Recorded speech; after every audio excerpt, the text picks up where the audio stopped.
Magandang araw! Ako ay si Elijah Kenji M. Santos para magbigay ng kaalaman tungkol sa responsableng pangangalaga ng kalikasan. Ang unang paraan ay sa pamamagitan ng pagsunod sa 3 R's. Reduce ang pagbawas sa paggamit ng mga non-biodegradable materials o pagpapatay ng electronics kapag hindi ginagamit. Reuse ang muling paggamit ng mga lumang bagay tulad ng mga karton upang makagawa ng mga DIY projects.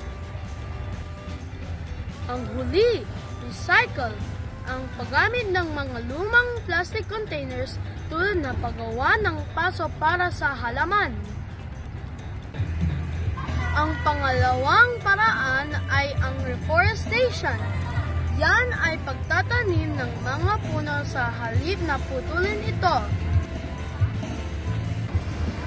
Ang pangatlong paraan ay ang di paggamit ng mga sasakyang degas kung pupunta sa malapit at sa halip ay maglakad o gumamit ng bisikleta.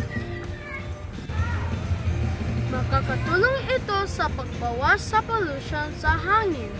Pang-apat na paraan ay ang tamang pagtapon ng basura at iwasan ang magkalat.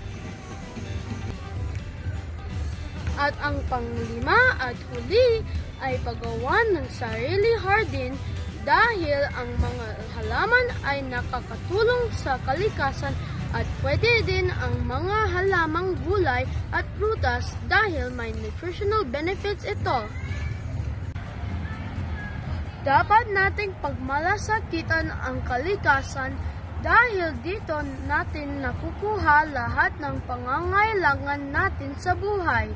Malinis na hangin, tubig na maiinom, at masustansyang pagkain tulad ng mga prutas at gulay.